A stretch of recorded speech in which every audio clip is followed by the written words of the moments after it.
I would say let me play some music, but I'm not gonna even attempt Oh, it. what is that? No, no, no, no, no. I don't know. Play some music. Yeah, that is trouble.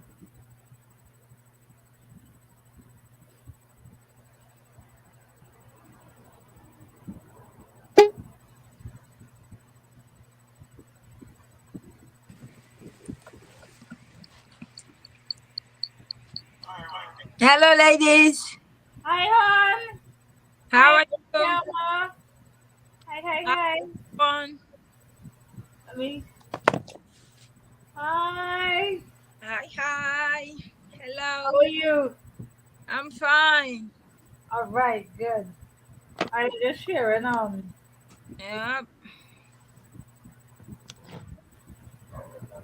Okay. Let me go over what I'm supposed to say. Oh.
All right, Jikwina. All right. Ooh. You know, what we'll do, we'll introduce this subject. While you guys are talking, I will then will continue to share. Okay? Okay. Hi, good afternoon, good morning, good evening, no matter what part of the world you're at. That's my special greeting to you all. My name is Hajo Kone, and I'm based in London, United Kingdom. And today we have all the ladies in the building today. I'm gonna tell each one of them to introduce themselves and where they're from. I'm gonna start with Shannon. Shannon, can you tell the people who you are and where you are based, please? All right. My name is Shannon Vives, and I am based in Trinidad. The country is called Trinidad and Tobago. It's two islands. It's a twin island state, but I live in Trinidad, and that's in the Caribbean, the West Indies. Um, hence the accent. And I understand. I say this in every show. I understand that we have a particular way of talking, and a lot of people may not understand me. So I try my best to slow it down. But if you cannot understand what I'm saying at any point in time, just don't be afraid to say. All right, so I will pass you on to Nikita, and she will introduce herself. Hi everyone, good afternoon, good evening. I'm Nikita and I'm based in London, UK. And I hope you guys enjoy the show this evening. And please share so that others may enjoy the video also. Thank you. I hand over to Mariama. Hi, everyone. I'm Mariama, and I'm based in the UK. And I hope you guys will like the topic we're talking about today. It's a very interesting one. And please like and share the video for everyone to see and learn from it. Thank you. I think I'll hand over to the host. Yeah. Thank you so much, Sister Mariam. Today we're going to be talking about pedophile, failure. So I'm going to give the topic to Shannon to open the topic, please, Shannon. Thank you. Okay, hi everybody.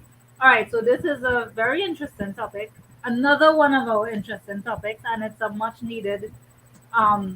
It needs a lot of attention. The topic is pedophilia. Pedophiles, pedophilia, the obsession with the sexual obsession, attraction to children. So we're going to look at all aspects of pedophilia, what it is, how it affects our communities, and what we could do about it, and how it affects children, because these children who are being sought after, they eventually grow up into adults, and they grow up to be adults with issues usually because of the fact that they had big people, big men or big women running after them. So we're going to talk about that and cover that as in depth as we could. And we would appreciate your own take, your own experiences. We would what we want to hear about it because part of the healing process is in talking about it. Because this is something that is usually swept under the rug. Most people don't want to talk about it. So you here is your platform. If you have any experience in this issue or know anybody who has been dealing with this issue, we would appreciate it if you could voice your concerns and your experience. So, all right, so I'm going to pass you over to Mariama, who's going to introduce the topic to us. Okay, there. Okay, I'm going to define the meaning of pedophilia. Is the sexual desire that the elder person have towards younger children, and most of these people that have those feelings, they have been abused. Let me say 90% of them have been abused when they were young, when they were very young. Most of them were abused, and some is just sickness. They just grew up and they just like younger children, and they decided just to what they think is what makes them happy. And this is a very very complicated topic because it have happened to so many people. I know some people indirectly it have happened to me. I can't say directly because I can't even remember. So it's a very very hard topic to talk about because I know a family member that committed suicide with this topic here. There's something that happened to the child when the child was young, and it happened like a family member abused this child. So this child happened to do something that harmed them. And at the end of the day, it brings separation in the family. And I think I think it was the uncle that did it. I think he committed suicide. That was like, I think it was 2001 or something, a very long time. I was still younger, but I can still remember this story. So it's a very, very complicated one. We can see in social media, there's a lot of this topic there, and so many things going on, like the rich people, they just use that advantage, like the modeling. I have a friend that also was doing modeling, and she went through this. She started modeling, she was very young, and they had this modeling company. They will go to Africa and they'll act like they are taking young girls for modeling, look, see you nice, and say, okay, you can go into modeling. And at the end of the day, it's not even about modeling, but it's about taking you, selling you over to older men to have their way through you, paying the company. So this is a very, very, very difficult topic. In the Black society, it's so difficult to talk about because it's like secret. When it happened, if you tell your parents, maybe you might even be flogged, or your parent would decide to just keep it as a secret. So you grew up with that idea, and at the end of the day, you might even tend to be an abuser. In the Cali school, I went to a Catholic school. I'm a Muslim. I know very well my friend talk about me now. I shouldn't talk about this, but because of my religion, maybe they might feel like I'm attacking the church. It's not about attacking church, but these are stuff that happen. So I'm not even gonna go deep into it. But it happened a lot in Africa.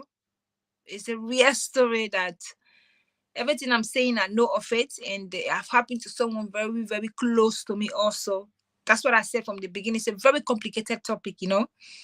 We have to be very careful how to defend it. The definition is just the older men that we just want to just have their way with younger children. Some of those people have been abused before. So when they get to be an adult and they decide to do the same thing, sometimes they do it when they have money, and they just want to, it's just something that they are kind of sick. So they just get used to it, and they want to do it to other people to know how they feel like in my age, it happened to me. So, but let me do this to this child and see how it's gonna feel like, how they will behave, and what kind of impact it's gonna have on them. So It's really something that is just something that you can avoid talking about. Yeah. In our society where I was grew up, you don't talk about this. It's like a taboo. When it happened, maybe you will tell your mother, and your mother is going to take you indoor and lock you and say, shh, don't tell anybody, you know? So my colleague decided to talk about this topic today. It's a very good one, and I hope so many people will learn from it. Everybody is going to give their own view, and I hope you guys will learn more about this topic and talk about it tomorrow. If it happened to you, as my colleague Shona said, you should come out and give your own experience, and, so we can share it. We all can talk about it. I'm just going to stop there for now, and I'm going to give the topic to, I don't know who is going to be the next. Shana? Yeah, I'm going to leave the topic with Shana to continue, and I'll come back later and talk. All right. So thank you, Mariama. And you said this topic is a serious topic. Like I'm hearing you talk and introducing the topic, and tears are coming to my eye just Yeah. Mm-hmm. hearing about it. Yeah. So, all right. So we're gonna try our best to get through this. It is something that needed to be said because it's everywhere. And so I'm gonna start with pedophilia in the Black community, which is very prevalent and unspoken about. It's not spoken about. In fact, everybody would quicker say they would quicker accuse the child of being a liar or being too fast or being the one that running after the man or the woman. It's always the child's fault. They would never say, well, it's uncle so and so who come behind his niece or his nephew. They would never say, oh, it's grandpa fault, it's the father fault. They would always say, it's because their child, yeah, she started to see her periods too soon, or she she have a flu. I don't know. They always find reasons to blame the child instead of the adult. The key thing there is that the child is a child. The big person has experience and understanding not to interfere with the child. So I just want to talk about my personal experience because I've been abused. I've been in pedophilic situations all my life. Not all my life, all of my childhood. And I say all of this not to get sympathy, but to help people who went through this and really still don't have a voice, a way of voicing their pain and hurt, because it takes a lot to heal from it. I am still in the healing process, as I was speaking about in other episodes. I recently, like last year, started to heal from this. Before that, it was a life of drinking, smoking weed, partying. I smoked so much weed that that it started to not have any effect.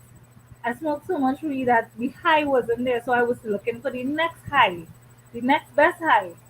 And it was only because I went up the road. I think I told you all this. I went up the road to buy something, and I was contemplating, okay, what is stronger than weed? I tried liquor. I tried all kind of alcohol. My God, I drink to my heart's content. I surprised my liver still intact. Um, I say, okay, all right, I have to get something stronger than weed, but I don't have no money because when you're doing substance abuse and stuff like that, eventually your money just fizzle out. So I was like, okay, crack. Crack was the next goal. And I was like, okay, no, all right, if I only do a little bit, I will not get hooked. I'm going to try it. I just need to be away from here because where I live now is where I was abused as a child.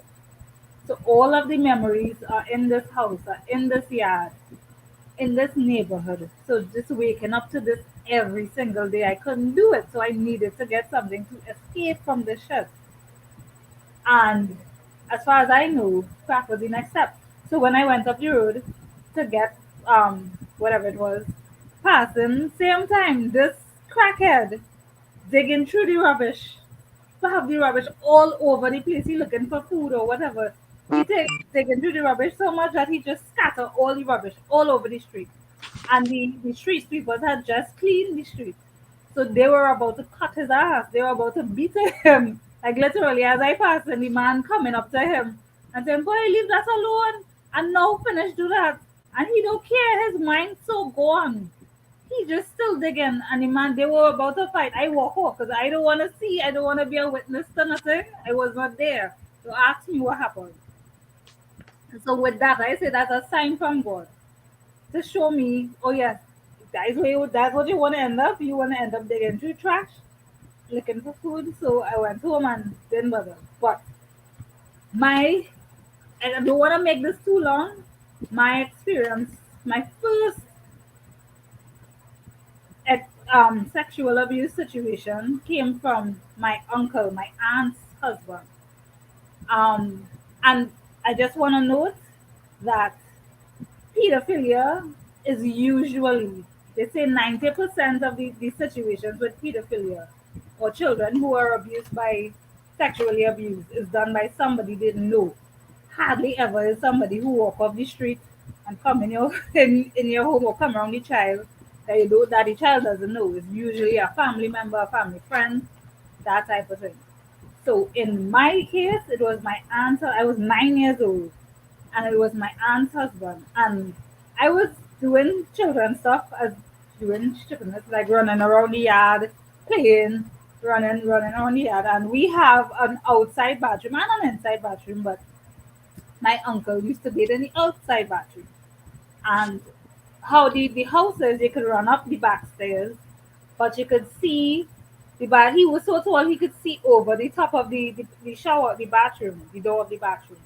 So when I running up the stairs, I reach the top of the stairs. Oh yeah, like yeah, real excited. I reach, and he's there doing me this. So I'm like, at the time I was 9, I didn't have a clue what he was doing.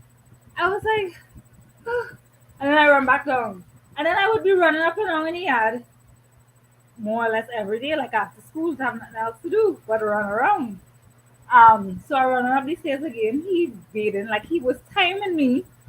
So he was timing me like he would bathe at that exact time, and he's still, and he's naked, of course, because he's in the shower and blowing a 9-year-old kisses. And it was only like after a while I realized, put two and two together and realized what he was doing. I still didn't understand what he was doing. It was only a time when we went to this place called Asa Right Nature Center. And it has a pool, like a pond kind of thing, and you could swim in the pond. We all went there, my cousin, his son, um, his wife, all of us went there, and I jumped in the pool, playing big swimmer now. But I short, and the pool was deep. And so I jumped in the water, and of course, I wasn't no big swimmer, I was just playing things. And I started to get complications in the water. So I did beaten up in in the water, like, oh shit, no, this water is too deep. Oh my god, I should have never jumped in. And he, Captain Saverman, come and he's like, okay, no, he coming to rescue me. I was like, I was so happy that I wasn't gonna die. He come and he left me out of the pool because, like I say, he's tall. He come and he left me out of the pool and put me on the little ledge thing, rest me on top of that. And as he rested me, his hands going, and I said, but if you're rescuing me from drowning, there is no, in my mind, you have no reason that your hands should be doing this. So that struck a chord on me, and as we going back down in the car, as we going home in the car, I sit down in the back seat. And I'm like, oh, what just happened? What just, like, in my little child mind, I could not understand what was going on. I'm like, I could feel my brain just going, because he was acting so normal. He acted as if nothing happened. Like this was all in my head, and everybody was just acting like nothing happened. So I said, but did that really happen? I started to question my own sanity. Like, did it really happen? Did he just do that? No. But look, he looking so normal. He's talking normal. And it was only some days after, maybe almost a week after, I wrote it down in a letter to my mother. I wrote it in a letter to my mom that all the events that happened and what happened in the pool. And she was damn vexed. She went and confronted him. And of course, he said he denied it. And then his wife said, no, no, no, she lying. Of course, that's what they all tell. They all say. Nobody ever owns up to this shit. And my grandmother said I was lying. Why? The question is like, why would a child make up this shit? Why would a child, out of all the things, out of all the cartoons and all the airy fairy stuff that they could make up, why would they? Where would they get the knowledge to say that a grown man come and attack them? What? It didn't make sense, and nothing was done. Being in the country that I am in Trinidad, my mom took me to the station, the police station. Of the at the time you had to report things in the area that it happened in. So we live in the west, and that was in the east. It happened. So we traveled all the way up there to the police station, and they said, "Nah, um, something like you can't report that here. You had to report that." So they made it was an issue with what did they say? You can't report that here. Um, but they never did anything about it. Like as far as I know, if a child comes in saying that a grown man, and this is when the first time he was leading up to this. He didn't. It wasn't me misunderstanding the situation. He was clearly coming on to me, blowing kisses, and doing all of this shit. And he found his opportunity when I started to drown in the water. And he said, "All right, look, I have her." And then he starts rubbing up on me. Nobody didn't do nothing about it. Everybody said I was a liar and all of that. So I say that to say people who's people who see children children are defenseless creatures. I don't care how big. Because okay, when I was telling a friend the story of how not just with my uncle, this uncle, I also had an issue with my father's brother. My father's brother took the opportunity because my father was not around. And I was like, when I met him, I was like, oh my God, I finally have like a male figure in my life. And okay, and he promised to get me this and get me that. Okay, so you're interested in football because I was a tomboy. You're interested in football. You're interested in this, that, and the other. Okay, I'll buy you your gear. I'll buy you this. I'll do that. We'll go to the cinema. And I was like, yes, okay. In my mind, like, okay, I have some, it's not my father, but it's my father's brother. So I went to help him. I was helping him out to sell ice cream. So I went in the back where they get the ice cream and carry it to the front. As I go on in the back there, he's like, oh, I was sorry, I was like 11 years old when all of this was happening. This one. He's like, oh yeah, I want to show you how to be a big woman, you know. I want to show you how you do this thing. So I was like, what? You mean show you how you do what? What thing? What thing are you talking about? He's like, yeah, you know what I mean. I want to show you how to do this thing. And then I watched his eyes, and then I realized he was motioning towards that area. And then I understood what he mean by I want to show you how to be a big woman. I said, oh, so I came home and I called my father who was in England, and he was upset at the time. But then he came to Trinidad, and he and his brother were acting like nothing happened. He's like, okay, boy, I see you riding a bike still. I go buy you a car, you know. I will buy you a car. You can't be riding a bike all your life. Yeah, I will get a car for you. I was like, what the fuck just happened there? Like, really? Like, so I just wanted to. There are so many instances, so many instances that I don't want to take up all the time, but it is we need to see past our own bullshit. We so don't want to sacrifice that relationship. Yes, your husband is a pervert and he like little children, but don't punish the child for that. Do something about it because then that child grows into an adult, and that adult has issues that they may or may not. A lot of people commit suicide over this shit. A lot of adults commit suicide because they can't take that pressure. A lot, like, for example, in Hollywood and stuff, this is a big thing.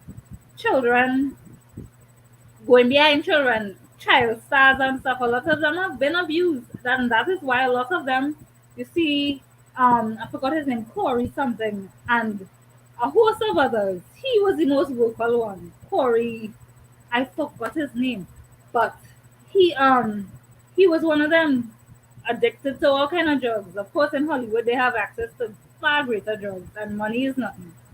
Um, and you would see a lot of these child stars like Lindsay Lohan, the Olsen twins, Macaulay Culkin, Tevin Campbell. I know Tevin Campbell was abused. Um, you would see a lot of these children who were once big stars as they get a little older. They just, you see how they start to look. I wish we had gotten pictures of Lindsay Lohan and Macaulay Culkin and Tevin Campbell, whereas they used to look, they were so sprung out on drugs. Because of course all of these vultures are around them. All of these pedophiles are around them and attacking these children. And the parents so thirsty for money. They don't give a fuck that their child is being affected. They, and people are coming behind the child. Their eyes are only on the money. So, and that was another thing. I blame a lot of parents for this shit. A lot of parents see the signs. You as a big person, you supposed to know what a man or woman tracking or tackling or coming on to somebody looks like. A child doesn't know that. A child has no experience of being hit on. So a parent, the big people around that child supposed to see her and he watching her up and he watching her. So all right, they're supposed to see that from far and do something about it. Yet they're so focused on protecting that pedophile and protecting whatever and salvaging whatever relationship they have with that pedophile, that they're willing to ignore the pain that you're going through and the fact that they slowly but surely fucking up your brain. Excuse my language, but I couldn't help it. They, thank you, Jan. Yes, it is a horrific story. Um, and I believe in the black community, this is too common, way too common. I mean, it happens in all walks of life. All kind of people just go through this shit, but in our community, especially, we hide it, we protect. As I was telling somebody as they were talking about um R. Kelly, Nikita sent me a video on R. Kelly. Yes, it was yesterday. Yesterday, right? And you could, everybody by now knows about R. Kelly's situation. R. Kelly is a big pedophile, but he could have been stopped from time ago, like 2 decades ago. He could have been stopped, but no. The people around them were only thinking about themselves, not the children that this individual was interested in. That was that was to do with money and power. Money and power. Yeah, they were all interested in money because, of course, he's a talented guy. Nobody could dispute that. But he's also a talented guy who likes to have sex with little girls. He apparently he graduated. No, he didn't graduate. He dropped out of a particular school. I can't remember the name of the school. But he was at 27 or 20 something. He was still going back to the high school and lying and hanging out The, with children. the thing with R. Kelly one, the history with R. Kelly one is sister. Is Yeah, actually sister was yeah. the one that used Just to. there with him. Yeah, wait, I have to mute you, Shannon, because it's making that echo. I think 1 minute because we're Yeah. talking. So I'm gonna open it you again, but let me just explain. Then I'll unmute you. Yeah. Yeah. Um, with with R. Kelly's situation, his older sister apparently, his older sister was the one that actually made him that way. You got me? Because when the mother used to go to work, the older Mhm. sister used to babysit him and the brother. And when she have her shower or whatever, she would tell them to come to the room and say, "Oh, cream my back" or something. And then after that, she would tell them to lick her down there. Yes, yes. She would like falsely like tell them to lick, like eat her up down there. And the other brother didn't like it so much. Even R. Kelly, the beginning, he didn't like it, but it got to a point he got used to it. You got me? And you see, this is where the problem is. Like when you was talking your story, and this is where the problem is, because most of this pedophile people, it all start from home. Like you're absolutely right. It start from the family. It start from the family. But the problem is the community. Like you bring that community issue up. The community we have, the black community. Let me just be real with us. Is Ishmael Masama stop? Is when things are happening, we want to be in denial. It's not that we want to be in denial, like they want to cover it up where they don't want the family to have problem with one another. You got me? And this is, it's like a history. Like the ones that are covering it up, they've also been through that when they were younger. You Yeah. got me?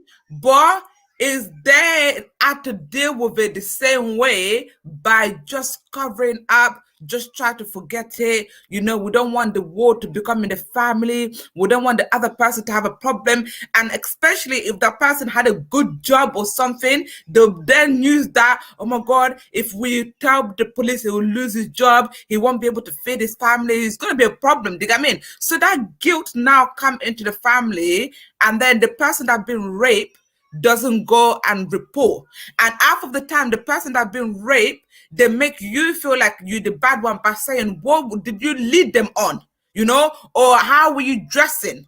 It's always that case. Were you dressing like you know, skimpy clothes for you to attract the person who is, you know, doing that to you? And this is not, I don't want to. Okay, for example, this might be a little bit personal. Like, for example, you know, you see a lot of them gay people, you know, or bisexual people. Some of them, I'm not saying majority of them, is not that that's what they choose in life, but a lot of them was raped by the same sex.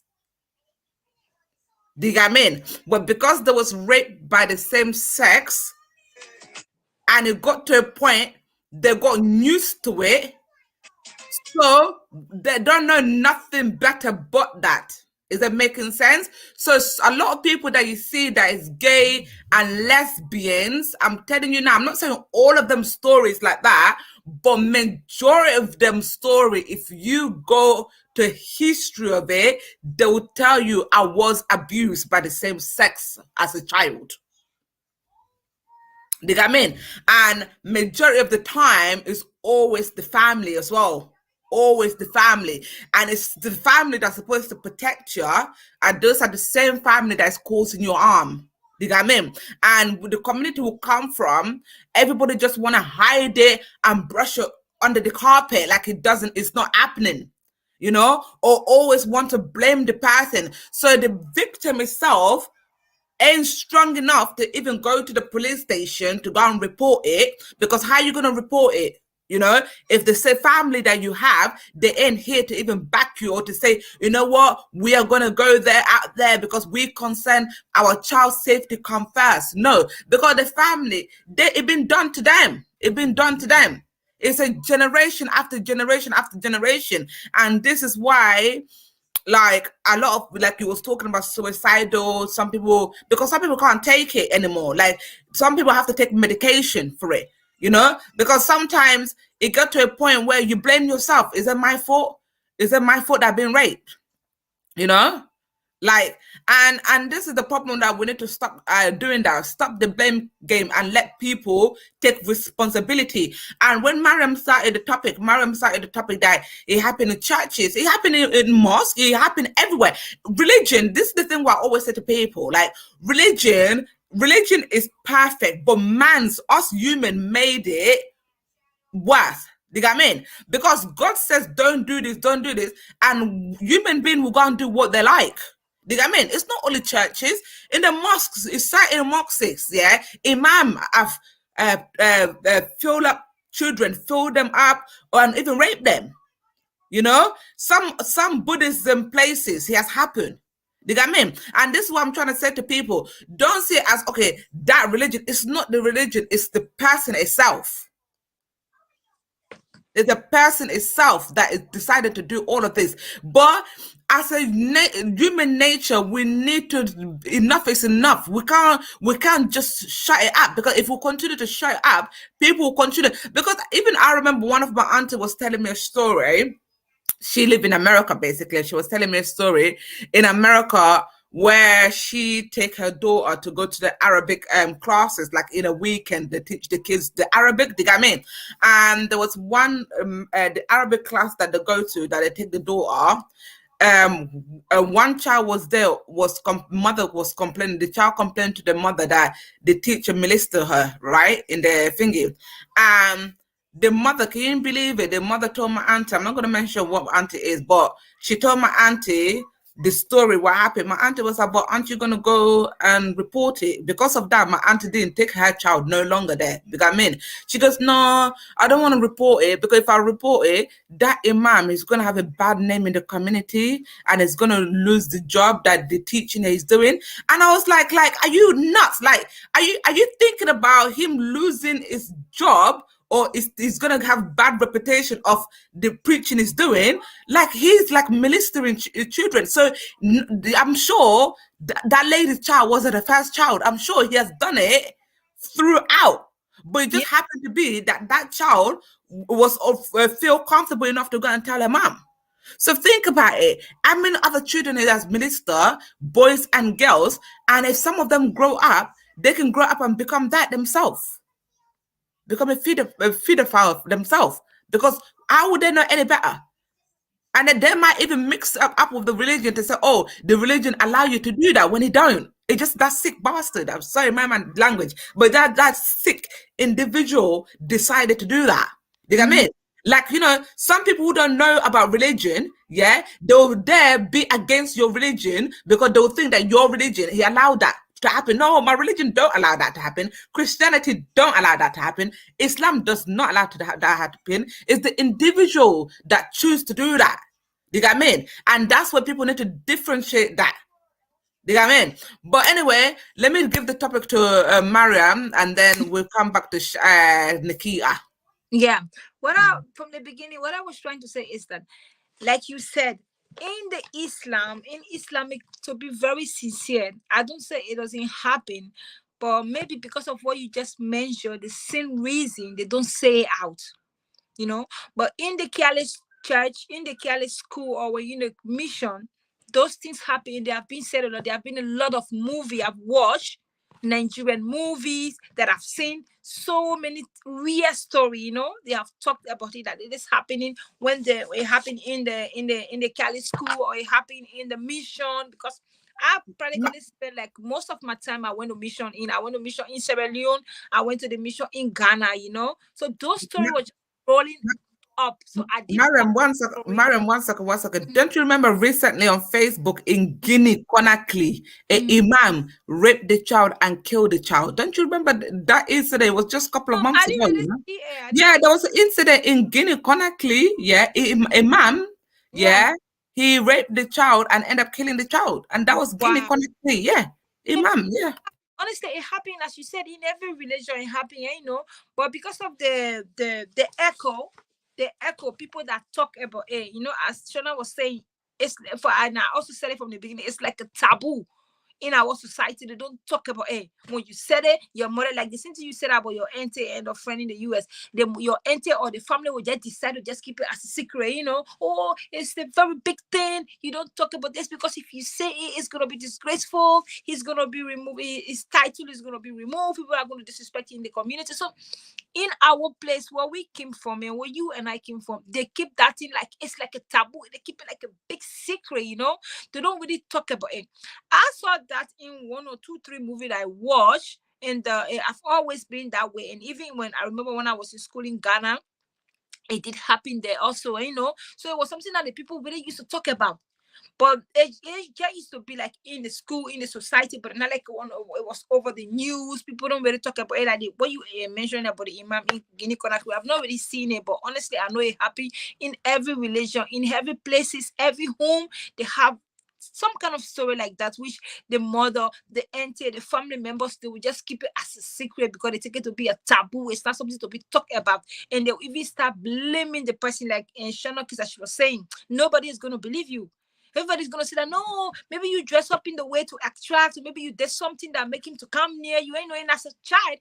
And the saddest part in this is that how can a child of 9 years old or 10 years old make up that story?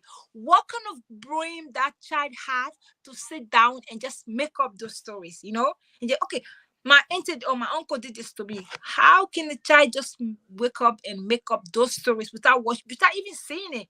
So you see that's the reason why that one of the that those are one of the reasons that make the society so in our community so dangerous, because even the other ones, our parents, they don't even think and say, how can my child make up this story? My child can just wake up one day and say, oh, my uncle did this to me. And as we said, there are people that we are close to, You usually And sorry, Mara, not to cut you again.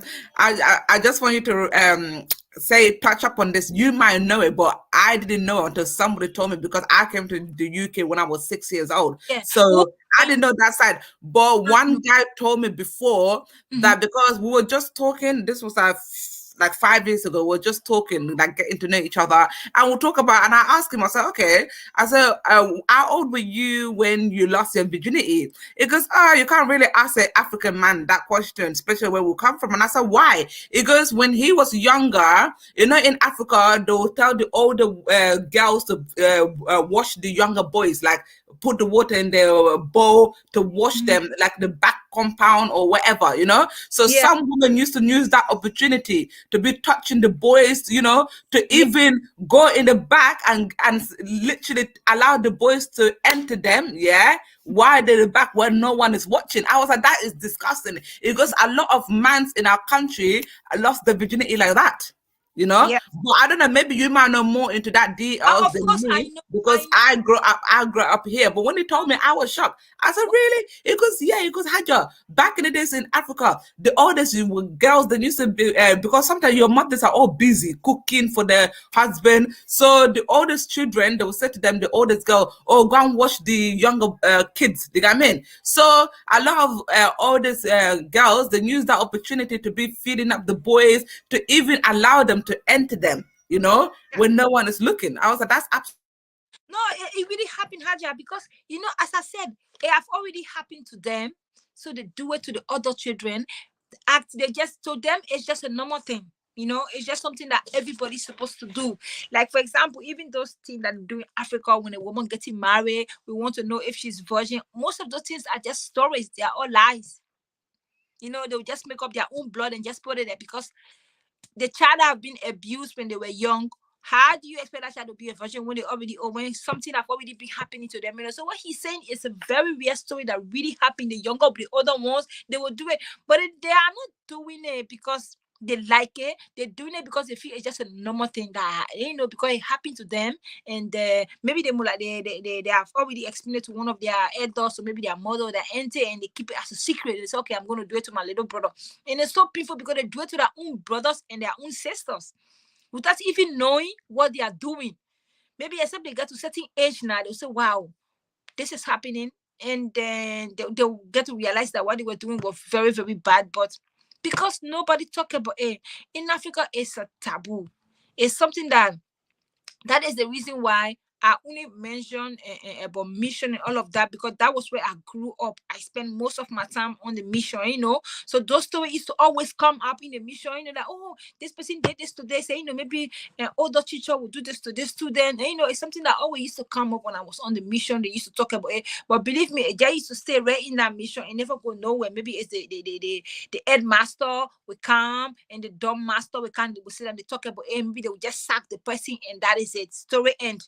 The mother come, the parent come, they talk to the parent. Either the parent take the child from the school or the child will still be in the school, but the teacher and the person that did that will be sacked. End of story. There is no further investigation. Another person will come and they will keep doing it. So because of that, it become like a very normal thing in the society where nobody want to talk about it. It keep going from generation to generation. It just keep rolling. But in the Western world, you don't do that. They do that, but they are only, it gets more dangerous. You can only see it among, it's common among the rich and famous people. I think you guys know about the story about the prince or whatever. I don't really follow the story because when I hear it, I can just get so angry, the way they manipulated the whole thing. So, in the Western world, it usually happen with rich people doing it. They just because I said about the modeling. The modeling thing I knew about it when I was in Ghana. When I was leaving Ghana, because when doing the war, when we went to Ghana, we were on the mission. And my friends then were like, oh, we want to, they got this guy that went to our campus and said that they're looking for children for modeling. Although I was supposed to be among them, but I never really had interest in all those things. So my friends then went there to go for the casting. They said they're going to take them. And at the end of the one of my friend came by and said, Haja, thank God you didn't go there. I said, why? She said, you know that thing? Our other friend doing it, it's not modeling. I said, what do you mean it's not modeling? She said that she met a rich man and the man took her to a hall, blah blah blah. I'm like, what? She said, yes, that modeling thing, that thank God you never been part of it, because I'm even regretting I went there. I was almost raped. I had to run away because the where they took us, it's like the person have already paid the agency, for what they're supposed to do. And when we got there, some girls agree and I didn't allow them to do it to me. So I had to run away, like run for my life. So some of these things happen just certain people talk about it, but in certain area we don't talk about it. Like for example, as you said from the beginning, you mentioned Haja, in our own society, our Islamic, it's hard for them to come out to just say it. Maybe it's just between family members and family members, and they just stay there, case closed, and that is it. Nobody will talk about it again. It start going from one generation to one generation to another. It will start growing up, and before you make up your mind, all of those children are abused. So in Africa, as that your friend said, how can you go look at somebody and ask them if they are virgin at a certain age? You can even find out because they are already been this virgin for the time they were like 9 or 8 or 7 years old.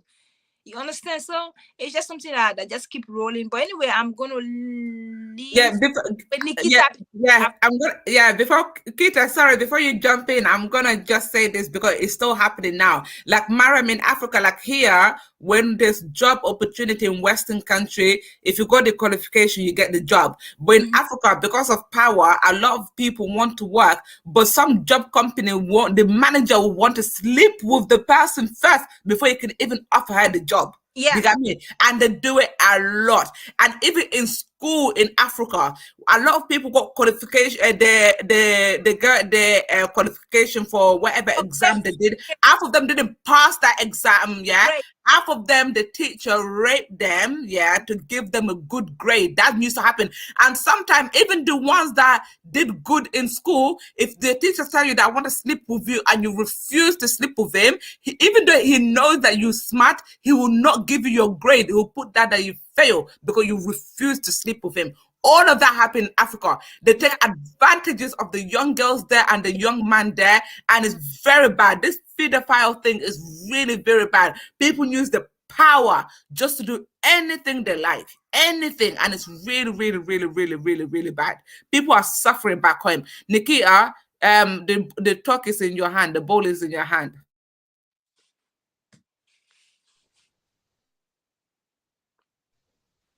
Thanks, ladies.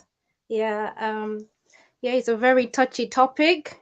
I know many people have been through or somehow had this experience, and myself have been through that situation. Um, Especially in the Caribbean country in Jamaica is very high, and now the government is doing something about it, because before, if you go and report it to the police station, as we were saying before, the police, they don't want to listen to you. They don't want to catch the person because they're so important in the community, or that they don't want to be the one that go and arrest them or to get their name or things mixed up. My experience was I was very young. I remember I was always chatty, bubbly, and my pedophile. Before I used to scared not to talk about it, but I said is I'm not scared anymore because it's not my fault. That's his fault. Why should I be scared to talk about it when he was the one that doing the wrong, isn't it? And now I can talk about, because I went to counseling, I've prayed about it. Now I forgive him. It take a really long time to forgive, and you have to really have that strong faith to forgive and to do your counseling. You know, it's very important. And my experience was, I um remember our old church that we used to go to. There was an old, I think, toilet, outside toilet, where he took me away to. I was coming, I think I went to visit my dad or going home. I remember I was very young. I think it was basic school or something. So that's quite young. I think under five or something. It was young. I remember it was young. And he took me away to the outside um, area, and then he started touching me and doing all funny stuff to me and so asking, oh, is it in, or because I'm confused, like, what are you talking about, what's in or what you talking about, me not understanding anything. And there from then he started targeting our yard as well, always watching you funny ways, pretending that he come over to discuss or to play dominoes and stuff with my other family members, when truly he's there just watching you, isn't it? And I remember he's always watching me and always touching me in funny ways. Or remember, we used to have an outside shower, as Shannon said, there was an outside shower as well, and the shower was towards his um their yard, so there's part of the fence. Started showering from there. I noticed he always coming watching until when I started getting more mature, then I started moving and go to a house. My grandmother was building a house, so I went to that side to go and have my shower that side instead. And I remember I used to pray about it. I was so scared that my family wouldn't believe me and everything. And I remember I prayed and I prayed. I remember one day we used to have this dog called Stinky. I love that dog. And one day I just heard the dog just start grumbling. It's like, "Rrrr." When I looked around the corner, it was this man trying to come up, trying to come in where I was trying to have a bath. And that day the dog stopped him from coming again to come and attack me. I remember at one point where I didn't live with my mom anymore. I lived with my grandfather on my dad's side. And still it would try to follow me or to touch me anywhere. So he was always, trying to get to you no matter where. So it's like there was no escape. But then, remember before I came to England, I said enough was enough. I remember I was at River one day having my bath, having my knickers on, but just without no top on, and showering my other family members. And he came to the river and he grabbed me from behind and said, oh, now you're maturing. Now I can do more stuff with you, you know? And I remember I took a stone and I whacked him on the foot with it and said, not to you, not going to touch me or hurt me anymore. And I went to the police station. I reported the matter. The police, they didn't do anything about it. Nothing came out of it. Because what? Is not all they did. I think they just go and they warn him and his family. They were not happy about it that I went to report him to the police. They were not happy about it. But then I said, you know what, I really don't care, because I'm not the one doing anything wrong. Why should I be the victim? Why are you coming telling me off when it's him that should be in trouble, And I heard that he also do the same thing to other girls in the area as well. He's also doing the same thing to other people. And really deep down, it's really hurting to see that he's going around hurting young girls and nothing is being done about it. I don't know if now he stopped. I don't know, because I don't really care about him anymore or what's going on. But I know that Jamaica need to stand up more when a child reports that something is happening to them. Family member need to stand up. They need to believe their children. The community need to come together, instead of everybody saying, oh yeah, this happened to my child as well, that happened to my child. Why don't you all come together and get rid of that person that is trying to hurt your children? If I didn't have my faith, yeah, I know up to this day, maybe I would have gone and jumped over a train track long time. I would have. But because I believe in the Most High and I said, please guide me, take away all this stress from me, because it was really draining on me. Up to this day, I don't trust men that much. I don't trust. I've been married, and my I never call my husband by his name, never, because that hurt still in there to say like, if I acknowledge this man, is he gonna hurt me? So the pain is still there. So I can't acknowledge men like calling them by name, or you know, and that hurt is still there because of what? Because of him, what he put on me. But then I had to pray about it. I had to fast on it, and I had to forgive myself first, to say it wasn't me. I didn't cause this on myself. I don't need to listen to what people say. Oh, yo, you're a little girl. You're running around boys and stuff. It's nothing to do with you. You're a child. You're allowed to run around. You're allowed to be free. Why should you be blamed for something that someone else come and put on you? And I warned my children. I said, if it's school, whether it's a man teacher or woman teacher, anything that happened, come and tell me. It doesn't matter. Nobody's allowed to look at you. Nobody's allowed to touch you. And this is the thing in the black community. When your child come and tell you anything, you don't listen to them. You say, it's nothing. You're just being dramatic. And they don't take it up. But we as a black community, we need to stand up. We need to stick up for our children. We need to listen to them and stop saying that I'm the parent, I'm older than you. I don't need to listen to what you're saying, because truly, if I didn't have my faith, today I wouldn't be here to speak to you. If I didn't have my faith, I would not be able to forgive. If I didn't have my faith, oh gosh, it's so hurtful.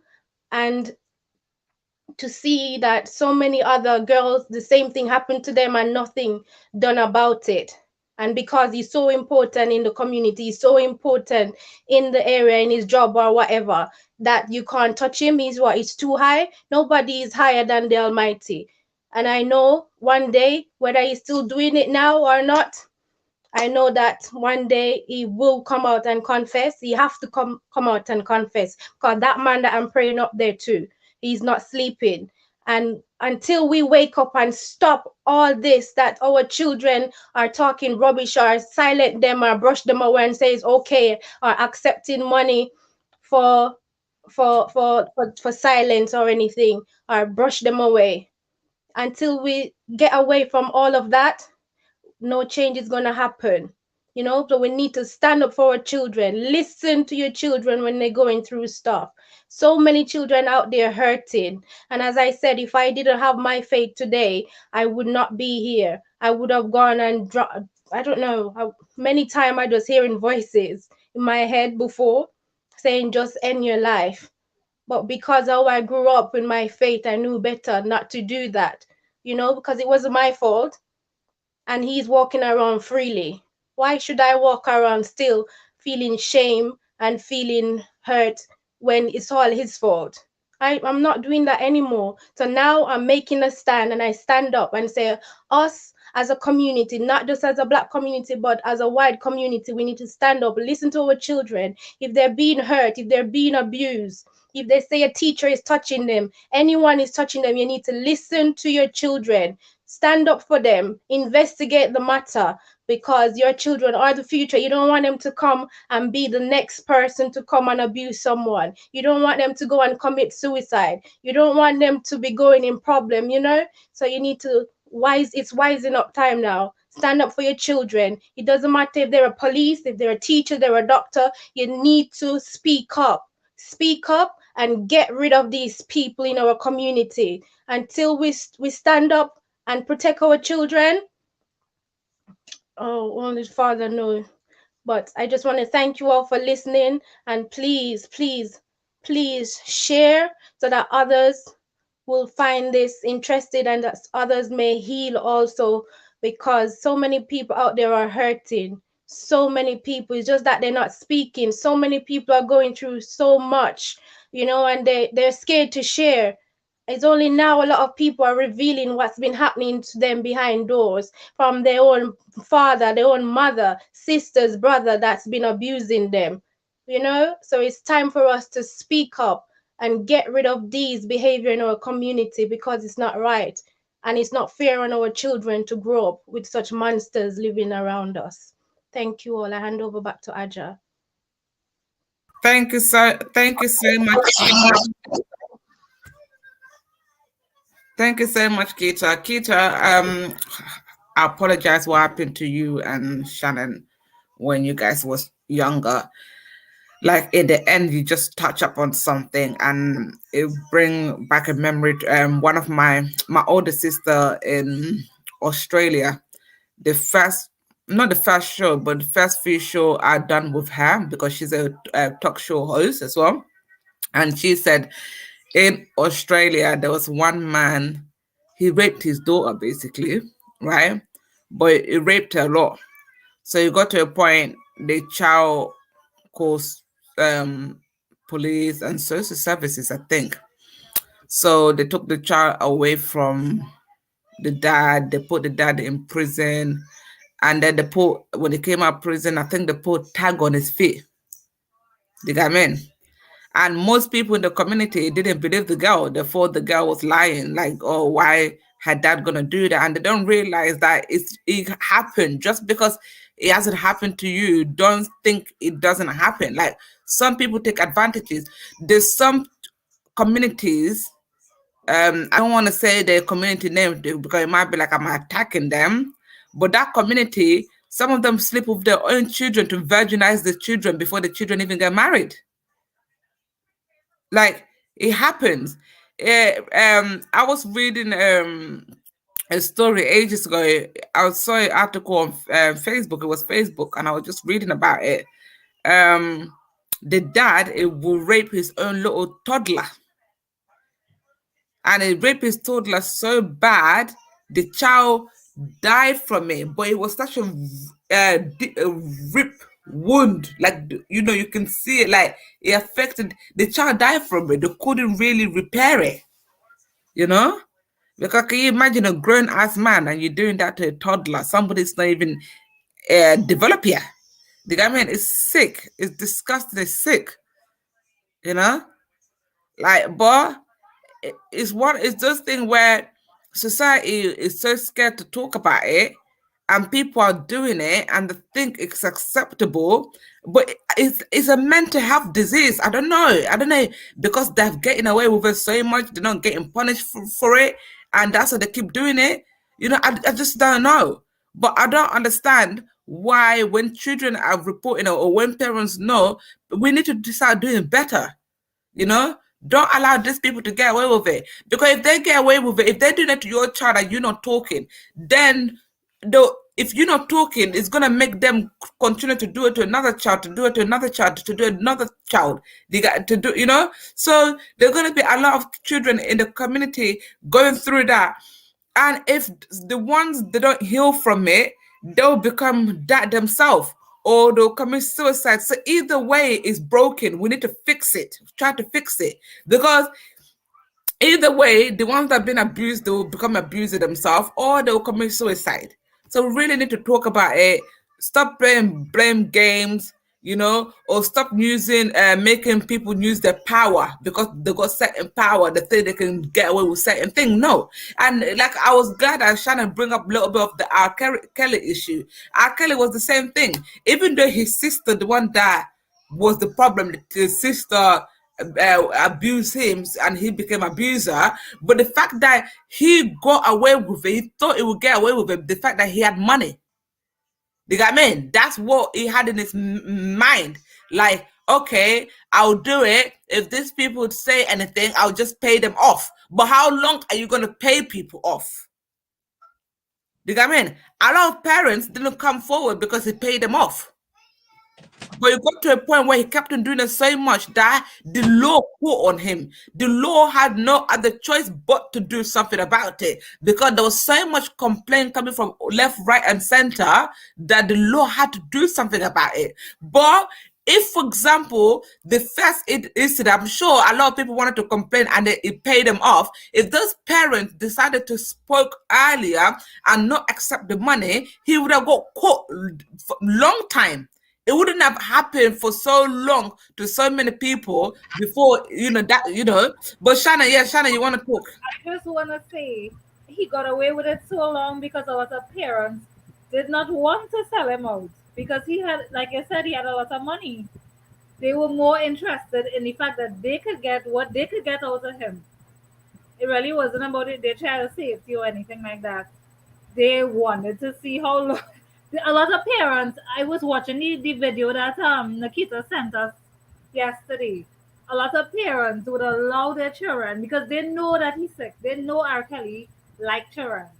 They, like it was public knowledge that he liked them young, and they would dress up their children, they would dress up their daughters in a seductive kind of way to entice them so that they maybe their child could sing or whatever. They knew that if they put their child who could sing in a skimpy outfit, in a tight fitting outfit, they're going to grab R. Kelly attention. They literally offered up their children to this man. So that's why he get away with it so long, because the parents were out for them. They had a child and they could live off that child for the rest of their life if they prostitute their child. So that's what I wanted to interrupt you to say. A lot of parents know this should happen and will allow their child to be damaged permanently. Like this is a permanent, yes, it's their little vice, they like to F children, but they don't give a damn that this child has to go through life with this mental deformity now because they wanted some fame. So I said, sorry to interrupt you, Maya, but I just had to say that. Parents, you should be ashamed of yourself if you're allowing this shit to happen to your child. No, it's okay, Shanna. The thing is like, you see, this is the thing. Even all these celebrities, that it's not only that R. Kelly is doing it. Like a lot of celebrities, if we go through the, even down to Michael Jackson when he died, a lot of people came forward to say when he had Neverland, you know that I think he bought a big land and he had that. It's called Neverland, isn't it? Where the kids it opened like a big arcade looking thing. It's Netherlands. Am I saying it right? Yeah. And a lot of people came out after he died to say that he molested some of them, he abused some of them. Do you get me? And what pissed me off with their situation, why did they wait for him to die to come out? Do you get what I mean? Like, but because I was thinking in my head, and then use they want part of his money or all those things, because I think parents should have allowed the kids to come out from the get go. Like this is happening, And a lot of celebrity they use the fame to abuse children, They use the power, they use the fame, and it's the same thing. Or most of these abuses, most of them, like back home as well, even here, it's power. It's power. It's power. You know, because they know they can do it, they can get away with it, and it just sad out as a community that we don't want to talk about it. I have Yeah, go one on. thing to say. Right. So these people are putting it out in the open. I remember watching Tevin Campbell's story. I don't know if all of you know Tevin Campbell. He had a famous song, Can We Talk for a Minute? Girl out. All right. Anyways, so he was a big star back in the day, and he was young, which was in Hollywood a young child hungry for fame, which means his parents were pushing him for fame. That is that is food for predators. So I remember Prince. Prince had a particular song. Everybody know Prince was unquestionable. But I didn't know that he was into children. He actually put it in a song. And they said that the song was directed at Tevin Campbell. He never called Tevin Campbell's name, but they linked him to Tevin Campbell. And in that song, he's saying, "Oh, I'ma do you like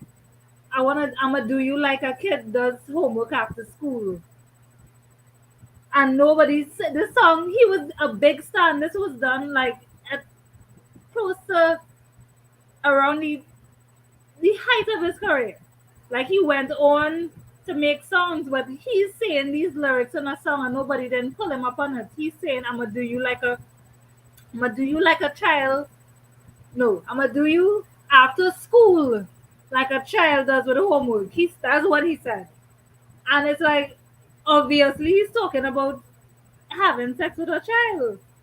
I'ma do so I just had to interrupt that again. I'm sorry that I keep interjecting. It's because this is a very, very touchy topic for me, and I just, whew, Yeah. yeah, if I could get my hands on these people, I would have do it a long time. So yeah, sorry, Maya. No, Sorry, sorry. you don't need to apologize. I'm like that. So like even when someone is talking and something just pop into your head, you have to say it the moment because if you don't, you can quickly forget it. You got me? Yeah. You know? Yeah, so it's just one of those ones where we just have to like do more better. If our kids come to talk to us and be like, you know what, mom, dad, this is the issue, you address the issue. You don't blame, you don't even question the child to say, oh, what did you do for that person to do it? No, that person is a sick individuals that need to be caught up on the game.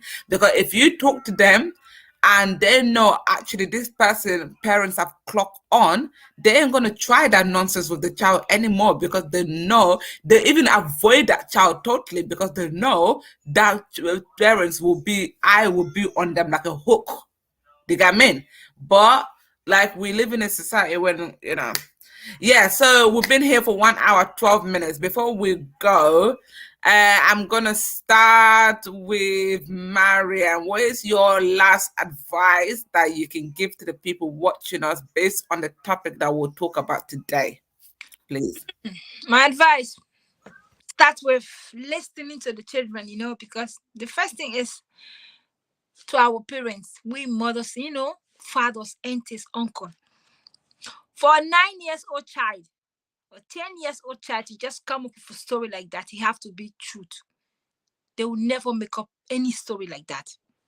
Because those stories are not even, they can't even see those kind of movies on their children movies. And that you will see, like for example, children watching movie or their cartoon movie. They don't show stuff like that on their cartoon movie, so the children will not make up nothing. So when they say it, take it very seriously. Number two, it's nothing to hide. It's happening and it's true. So if your child talk about this to you, don't keep it as a secret. Don't hide it, because you're gonna make that person to be doing it to other children, not only your child.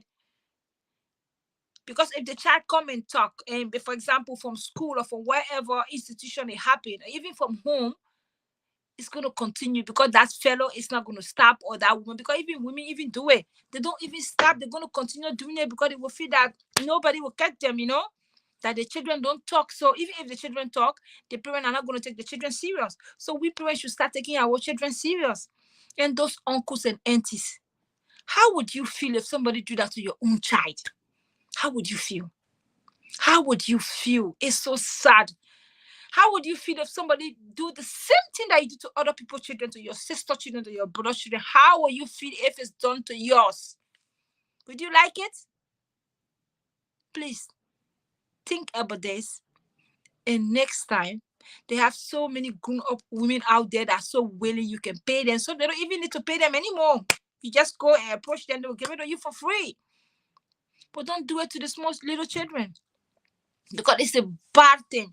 And number three, in the religious area, what are we teaching our people about religion? The children leave their houses. Mothers will say, okay, we want our children to learn the Arabic because we are not Arabs. We want our children to learn the Quran. We send our children to institution, then you rape our children. We send our children to church, then you rape them. How do you want those children to grow up to be religious when they'll say, mommy, you always praying, but that imam that you took me to teach me about the Quran, that you telling me about Islam, the imam, if the imam is abusing me, mom, so definitely that child is going to run away from the religion. He's going to run away from praying. The child is not going to believe in anything that has to do with religion, because the child will feel that it's what we do in our religion. So how do you want that child to be connected to God when you already making the child afraid? You are the one that teaching the children. You are the one that child goes so for you to teach them the religion. Then you abusing them. How do you want them to take that religion seriously when they are an adult? It's very difficult. So please, everyone should stop. Uncles, because I will tell you, in Africa, 85% is from uncles. Yes, because young, beautiful children, we see our uncle them, girl children, we always love our fathers. It's always said that girl children love their fathers. So we see them, we see you people, they're like a father figure, you know. The little children see us as a father figure, so that's why they run to you. They don't run to you for you to abuse them. They run to you as a father. They see you as their father. So we should please stop. We should do our best to stop this because it destroys lives. Those children grew up to be an adult and they grew up abusing other children. And the how it keep going from generation to generation. It's so sad. Please, I'm going back to the parent. Try to talk to your children. When your children come and bring topic like that, listen to these children. As I said from the beginning, they don't have those movie in cartoon. Cartoon don't show those kind of stuff to children. You see it in a movie as a real story, but you don't see it in the cartoon movie for children to learn from it. So we should please try our best to listen to our children because every anything that happens to us, they run to us. But if we drive them away, either they become an abuser when they're an adult, or they take it to be normal and they keep quiet and they keep going and they keep destroying their life. And some of them end up being lesbians, they can end up being gays.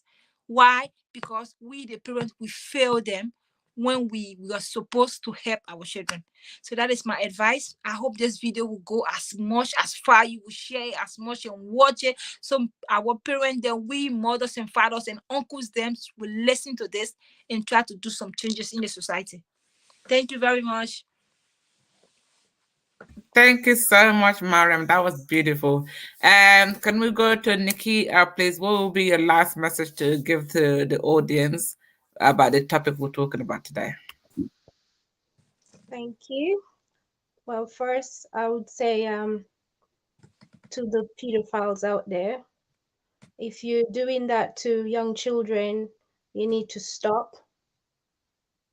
I know there's something mentally wrong there. Just go and seek help. Go and seek help. I know maybe you've been through the same situation, someone abused you, but don't carry on. Don't go and hurt another innocent child. Don't carry on the same curse, because you're ruining someone's life.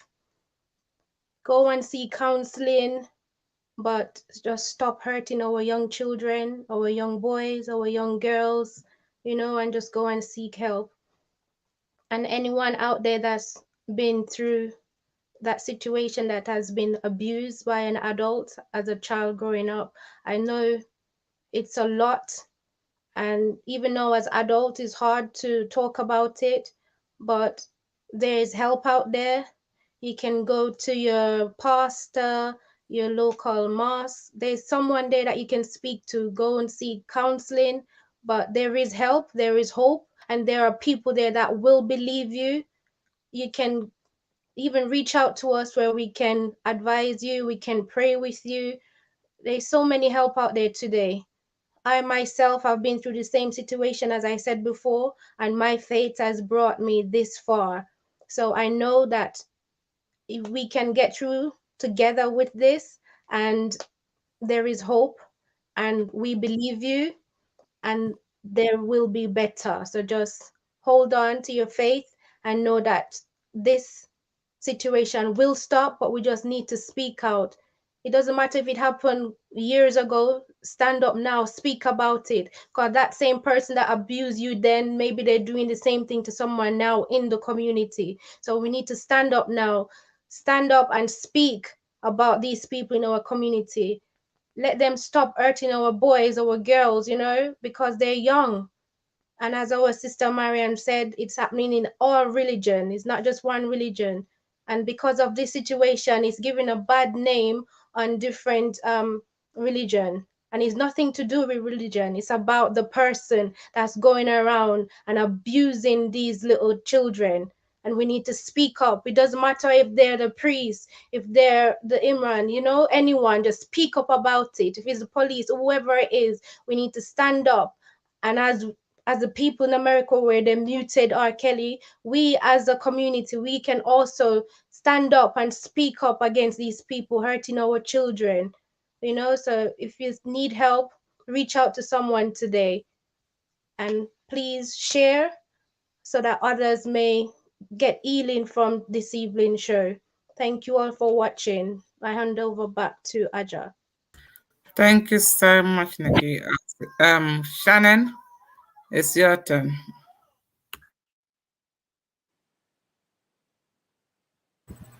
All right. So thank you, everybody, for partaking in this talk, in this much needed talk. I'm so grateful.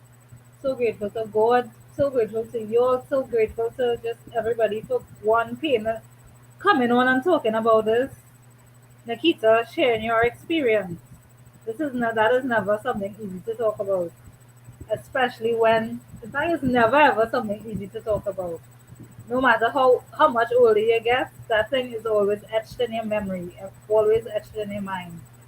So I'm happy that we were able to share, and I'm thankful to the listeners, the viewers that came out and watched this. I hope that we have enlightened you with what we spoke about today, and I pray that you can share as Maya, Mariama, and Nikita said.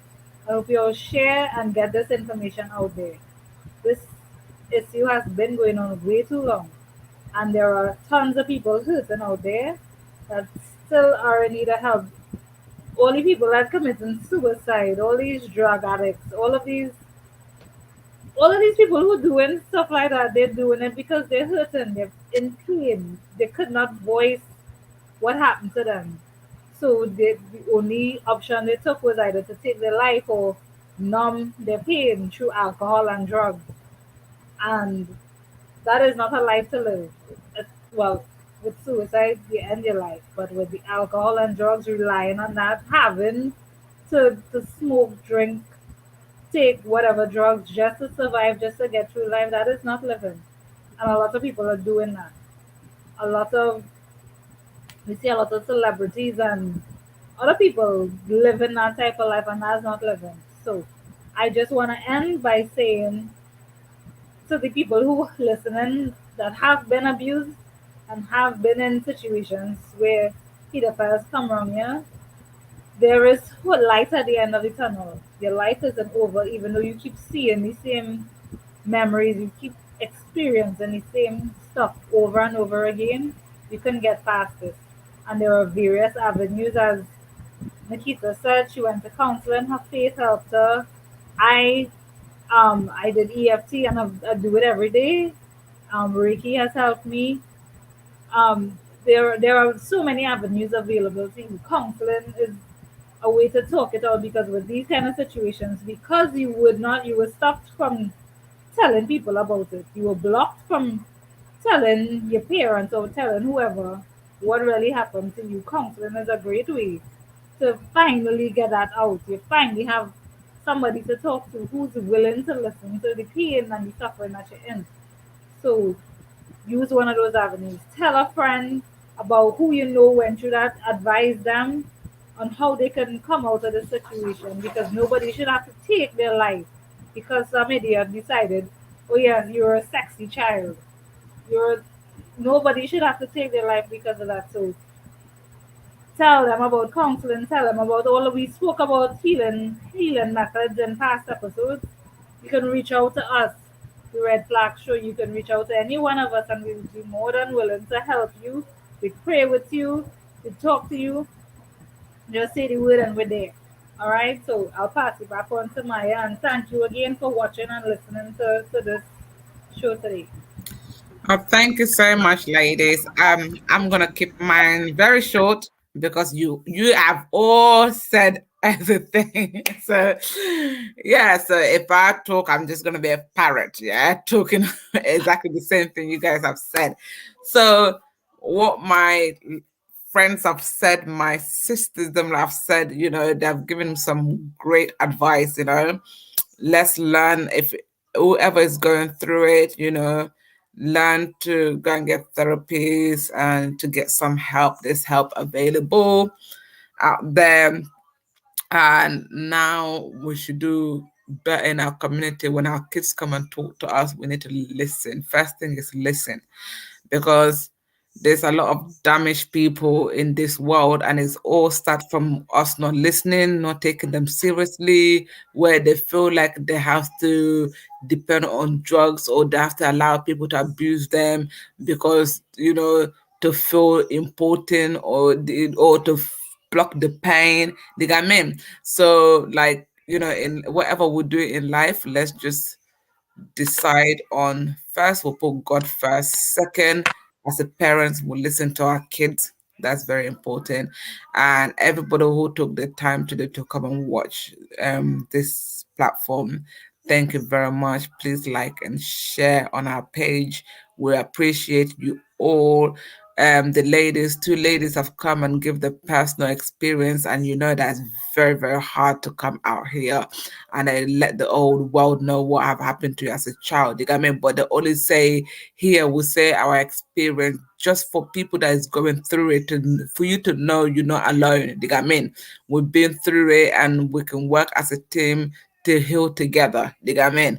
So we're not no counselor, we're not no therapist, but just to speak. The importance of speaking is very good, because there's a lot of people out there, they don't know where to go for the help, they don't know who to talk to. But just watching this kind of platform, he give them that sense of feeling to be like, you know what, I'm not alone. Like, there's actually people out there who understand what I'm going through, and that's more important than anything. And if they can listen to that and we can help them that little bit, we have done our job. You know what I mean? That's what we're here for, to let people know you're not alone. We're here anytime.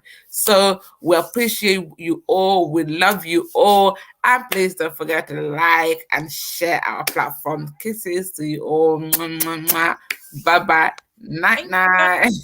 Bye. Thank you for Night watching. night. Thank you.